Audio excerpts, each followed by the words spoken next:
El café olía a mantequilla y café de olla. Ese tipo de lugar que los turistas fotografían antes de probar bocado. Me vestí sencillo, con un vestido de lino, sin buscar miradas, solo un lugar en la mesa, Paloma, con su chamarra de colores suaves y aretes brillosos.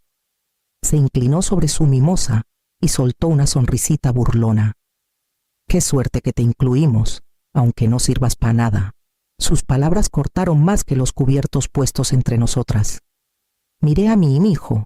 Emiliano ajustó sus mancuernas, con los ojos en el celular, fingiendo no escuchar.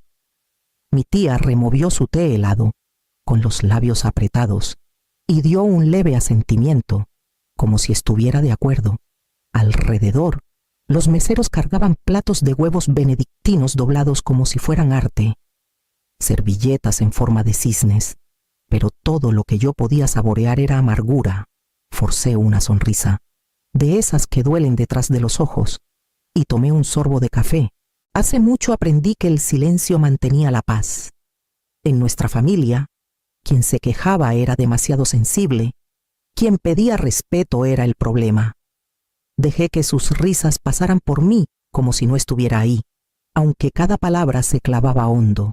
Emiliano al fin levantó la vista y soltó una risa ensayada, la misma que usaba en sus juntas de ventas, no por mí, nunca por mí, solo para suavizar el aire alrededor de su esposa. Mi estómago se apretó, pero mis manos se mantuvieron firmes. Yo había cargado con esta familia a través de vuelos, préstamos y excusas sin fin, pero en ese momento vi la verdad más clara que nunca. No era una invitada aquí, era el telón de fondo.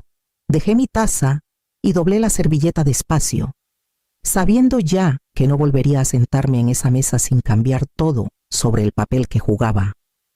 Después de ese desayuno, no podía dejar de repasar el camino que me trajo hasta aquí. Siempre volví a Ciudad de México, donde construí una vida por necesidad, no por lujo. Cuando Emiliano aún estaba en primaria, trabajé jornadas largas como coordinadora de compras en un hospital. No era un trabajo de relumbrón, pero era firme. Me volví experta en números, contratos y negociaciones con proveedores, habilidades que me hicieron indispensable en el trabajo, pero invisible en casa.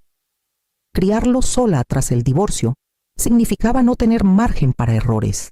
Cada cuenta debía pagarse a tiempo, cada decisión calculada. Dejé de lado vacaciones, trabajé fines de semana y construí un historial crediticio tan limpio que abría puertas para todos menos para mí.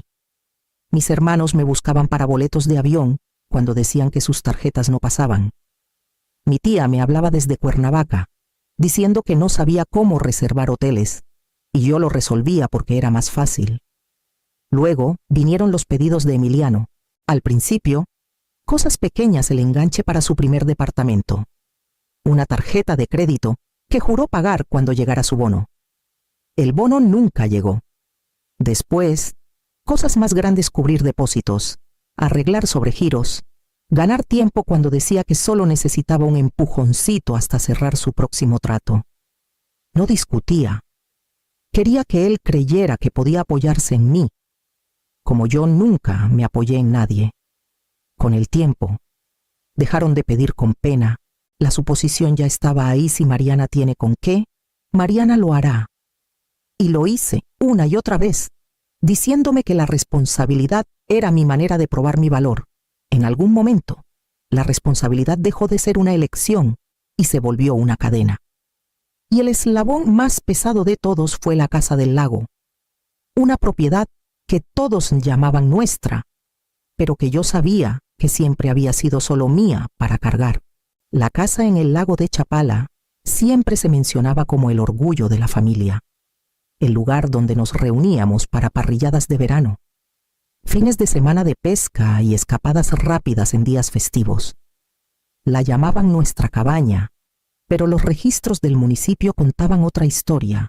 La escritura solo tenía mi nombre, y yo era quien la había mantenido así. En 2009, cuando el préstamo de mi papá cayó en mora y las notificaciones de embargo llegaban como reloj, el resto de la familia murmuraba sobre perderla. Nadie tenía el crédito ni la estabilidad para salvarla, y cuando el banco pidió un aval, todas las miradas se giraron hacia mí. Firmé los papeles, tomé la deuda y cargué con el peso sin alardes. Todos dijeron, qué bueno, la conservamos, y nunca más lo mencionaron. Desde entonces, cada cuenta de esa cabaña pasaba por mis manos el seguro. Los impuestos prediales, los servicios que corrían todo el año aunque nadie estuviera ahí. Viajaba 3 horas desde Ciudad de México para limpiar ramas caídas, para reunirme con técnicos cuando el tejado goteaba, para palear lodo del porche tras las lluvias de primavera. Cada vez dejaba el lugar impecable para que al siguiente fin de semana llegaran con amigos y hieleras, subieran fotos y dejaran latas de cerveza regadas por el césped. Nunca preguntaban cómo seguía prendida la luz o quién rellenaba el tanque de gas. Solo asumían que alguien más yo lo resolvería. Paloma hasta llegó a prestar la cabaña a sus amigos, diciéndoles que era parte del legado familiar. Cuando supe que extraños se habían quedado ahí sin mi permiso, tragué mi enojo y lo dejé pasar. Por años, me dije que mantener la cabaña era prueba de que pertenecía, pero la verdad empezaba a calar. No era más que otra cuenta que pagaba, otra obligación que cargaba mientras ellos cosechaban los frutos. Y fue ese pensamiento el que llevé conmigo la noche del desayuno. Cuando abrí mi laptop y miré la cuenta de crédito familiar aún atada a mi nombre, el regreso de Polanco fue lo bastante largo para que el insulto se asentara en algo más duro que el dolor. Para cuando crucé la entrada a Ciudad de México, ya no repasaba la sonrisita de Paloma, estaba haciendo listas en mi cabeza. ¿Qué estaba a mi nombre? ¿Qué estaba ligado a mis cuentas? ¿Qué cadenas había forjado con mi propio sentido del deber? Esa noche, Ciudad de México se sentía inusualmente callada. Dejé mi bolsa, preparé un té de hierbabuena y abrí mi laptop. La cuenta familiar de crédito parpadeaba en la pantalla, con todos los usuarios autorizados listados: Emiliano, Paloma, mi tía, hasta mi hermano. Línea tras línea de transacciones pasaban compras de súper, cuartos de hotel, gastos en tiendas, todo bajo mi nombre. Durante años había rastreado cada cargo, hecho hojas de cálculo, enviado recordatorios suaves. Esa noche no me molesté. Con unas teclas comencé a quitar nombres. El sistema pausaba cada vez, preguntando, ¿estás segura de que quieres revocar el acceso? Por primera vez, hice clic en sí sin dudar. Uno por uno, las cadenas se rompieron. Al final, solo quedó mi nombre.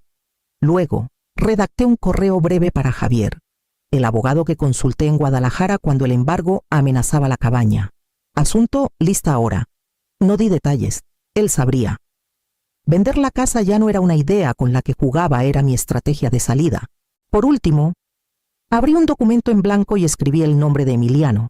Anoté la cantidad que me debía por un préstamo que juró devolver tras un bono que nunca llegó. Mantuve las palabras breves y formales, estableciendo un plazo de 30 días. Mi mano dudó sobre el teléfono, tentada a llamarlo y suavizarlo, a explicarme. En cambio, apagué el celular. Cerré la laptop pasada la medianoche, el té ya frío, una calma extraña llenando el espacio donde antes estaba el miedo. A la mañana siguiente, el silencio empezaría a cambiar, y por fin oiría cómo sonaba cuando ya no tuvieran en quién apoyarse. La primera señal llegó 2 mañanas después. Mi celular se encendió antes del amanecer, con una ráfaga de mensajes de Paloma. Escribía en frases cortas, cada una más frenética que la anterior. Su tarjeta fue rechazada en un restaurante en la Roma y estaba humillada frente a sus amigos. Dejé que la pantalla se oscureciera sin responder. Serví agua caliente sobre mi bolsita de té y vi el vapor subir desde la taza. Para el mediodía, las cuentas de la cabaña se unieron al coro. Notificaciones de atraso llenaron mi correo, la compañía eléctrica amenazando con cortar el servicio. El departamento de agua adjuntando un recordatorio de pagos pendientes. Durante más de una década, las había pagado automáticamente, las cuentas desapareciendo de mi banco como reloj. Ahora, Con esos cargos cancelados, mi silencio se volvió ruido para ellos. Esa tarde, Emiliano llamó 3 veces seguidas. Su voz se desbordó en el buzón, tensa, pero aún intentando ser encantadora. Mamá, debe haber un error con la cuenta. Puedes revisarlo, lo arreglamos, te lo prometo. La 4ª llamada fue más cortante. No puedes simplemente apagar todo sin decirme. Puse el celular boca abajo y tomé mi té hasta que dejó de sonar. Para el fin de semana, el chat grupal estaba vivo con agitación.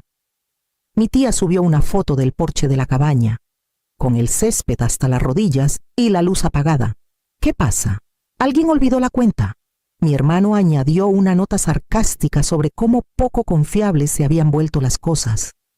Ninguno mencionó los años que mantuve el lugar funcionando sola.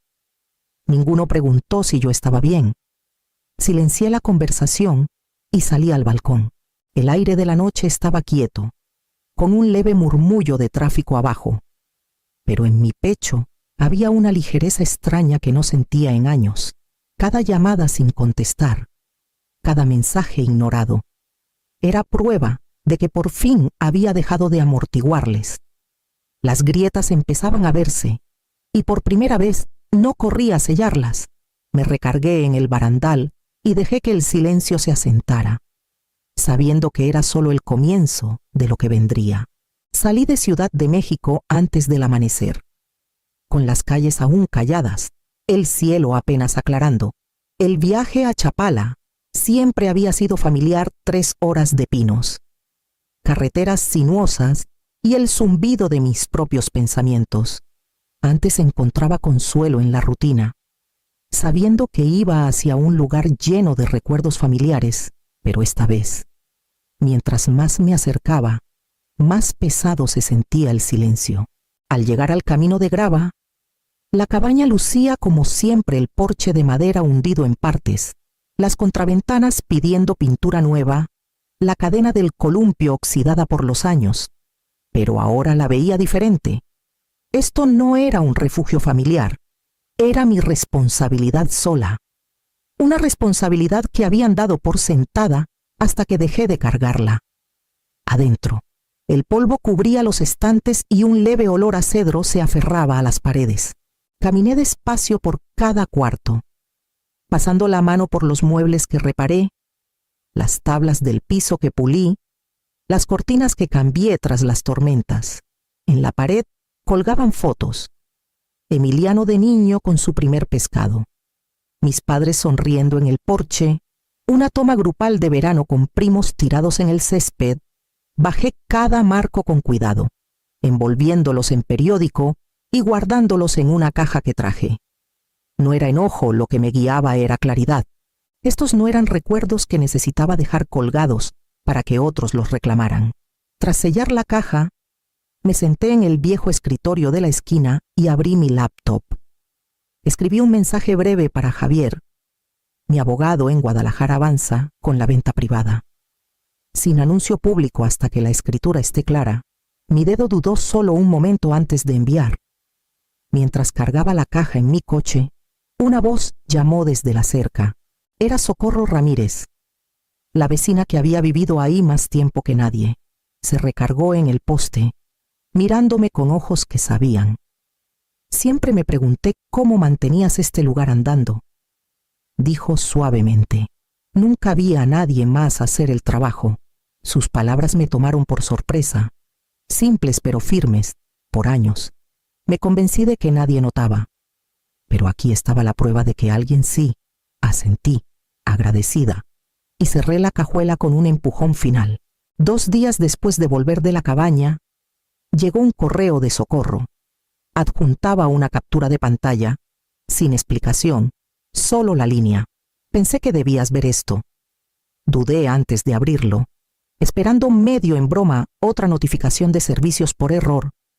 En cambio, la imagen mostraba un fragmento de una solicitud de hipoteca de meses atrás. Arriba estaba el nombre de Emiliano. Había preguntado por refinanciar la cabaña, esperando agregarse a la escritura una vez transferida la propiedad. La respuesta del oficial de préstamos fue directa. Eso no es posible. La escritura está únicamente a nombre de Mariana Salazar. No se puede alterar sin su consentimiento. Mi pecho se apretó mientras leía esas líneas una y otra vez.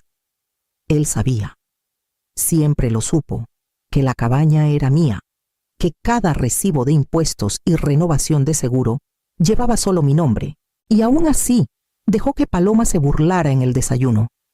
Dejó que actuara como si ella y Emiliano fueran los legítimos guardianes de un legado familiar, mientras yo era la carga. La traición no estaba en su silencio, estaba en la elección deliberada de dejarme cargar con la culpa.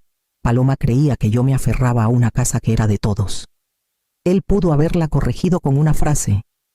En cambio, se quedó atrás, dejando que ella blandiera el insulto mientras él mantenía su sonrisa fácil. Me senté en la mesa de la cocina, mirando el brillo de mi laptop. Por años, me dije que Emiliano estaba atrapado entre lealtades, que solo evitaba conflictos. Ahora veía la verdad, la evasión puede ser su propia forma de traición, especialmente cuando mantiene viva la mentira. Cerré el correo y exhalé despacio. La decisión de vender la cabaña ya no se sentía como una rebelión privada. Era un ajuste de cuentas, y sabía que la confrontación no podía evitarse para siempre, porque tarde o temprano, Emiliano aparecería en mi puerta. Era casi el atardecer cuando tocaron. Primero firme, luego insistente. Sequé mis manos en un trapo y miré por la mirilla. Emiliano estaba en el porche, con Paloma a su lado, ambos enmarcados por la luz que se desvanecía. Abrí la puerta lo justo para dejar entrar la brisa, pero no para invitarlos a pasar. «Mamá, necesitamos hablar», comenzó Emiliano, con la voz tensa. Paloma interrumpió antes de que continuara. Con tono cortante, ¿tienes idea de lo humillante que ha sido tarjetas rechazadas, servicios cortados en el lago? Nos has avergonzado a todos. Dejé que sus palabras flotaran. Emiliano suavizó su tono, buscando la culpa. La cabaña es parte de nuestra historia familiar. Piensa en los nietos. Nunca conocerán esos veranos si la vendes. Di un paso atrás, solo para tomar la carpeta que había preparado días antes. Adentro estaban los registros de la escritura de Jalisco, las pólizas de seguro y la captura de la solicitud de hipoteca que Socorro me envió. Se la di a Emiliano sin decir palabra. Sus ojos recorrieron la página y vi cómo se le iba el color de la cara. «Tú sabías», dije en voz baja. «Sabías que era mía. Y dejaste que ella me tratara como el problema». Paloma se movió incómoda, su confianza resquebrajándose. «Esto se está sacando de proporción. Podríamos haber arreglado algo», negué con la cabeza. «Los hijos no tratan a sus madres como cajeros automáticos, y las esposas no reescriben escrituras con burlas y prepotencia. Este ciclo termina esta noche». Emiliano me miró, parpadeando fuerte, como buscando a la mujer de la que siempre dependió la madre, que siempre decía sí. Pero ya no era ella. Sostuve la puerta con mano firme. Empujé suavemente y dejé que se cerrara entre nosotros. Sin gritos, sin dramas. Solo el sonido final del cerrojo encajando. Sus voces se apagaron del otro lado, desvaneciéndose mientras los pasos se alejaban por las escaleras del porche. Me recargué en la madera, no temblando, no triunfante, sino segura. La línea estaba trazada y no habría vuelta atrás. La venta de la casa seguiría adelante, y con ella, mi vida. El cierre se llevó a cabo en una oficina sencilla en Guadalajara. Lejos del ruido que había rodeado la cabaña por años, firmé mi nombre en los documentos finales. Cada trazo firme, cada página otra capa de peso que se levantaba. Cuando el abogado me dio la confirmación, sentí algo asentarse en mi pecho, una quietud final que las palabras no podían tocar. Los fondos se transfirieron a mi cuenta esa tarde. Ya había decidido cómo manejarlos. Una parte fue directamente a un fideicomiso para mi nieto, estructurado tan firme que ni Emiliano ni Paloma podrían tocarlo jamás. No era generosidad hacia ellos, Era una protección para la única persona aún inocente en todo esto. El resto lo mantuve simple. Cerré cada cuenta que aún estuviera ligada al uso familiar. Corté los cargos automáticos de servicios y borré el portal de crédito compartido de mis marcadores. Años de hojas de cálculo. Recordatorios y excusas desaparecieron con unos clics. Por primera vez en décadas, mi libro de cuentas solo llevaba mi nombre. Manejé saliendo de Guadalajara con las ventanas abajo. El aire fresco con olor a pino. Atrás. La cabaña ya no era una carga esperando la próxima cuenta. Adelante. Solo había carretera abierta y los primeros destellos de una vida que podía construir en mis propios términos. Seguí la carretera hacia el oeste, hacia las sierras donde me esperaba una mañana diferente. Me mudé a una casita de piedra caliza en San Miguel de Allende, escondida entre encinos donde el río corre lento y claro. La primera mañana, el sol se derramó por el piso de la cocina. Tranquilo y sin prisa, preparé café sin revisar mi celular, sin el temor de mensajes apilados con demandas. El silencio no era vacío, era libertad. Cada día empezaba con un paseo por el río Laja. El agua llevaba el color del cielo y la piedra, y dejaba que su sonido me atravesara, constante y firme. Ya no vivía al servicio de nadie. Mi horario era mío: leer por las tardes, cocinar cenas que quería, plantar hierbas en macetas junto a la ventana. Por las noches, me sentaba en mi escritorio y abrí un cuaderno nuevo. En la primera página, escribí una sola línea con mi propia mano. Nunca fui inútil. Me usaron, la subrayé una vez y cerré el cuaderno. Esa verdad era suficiente. Pasaron las semanas y la distancia creció. Los chats grupales se quedaron mudos. El teléfono no sonaba con súplicas familiares. No perseguí el silencio. Lo dejé quedarse. En esa quietud oí algo que no había escuchado en años: mi propia voz, clara y firme, ya no ahogada por la de ellos. Las sierras respiraban conmigo. El río seguía fluyendo, y por fin sentí que estaba parada en un terreno que solo me pertenecía a mí,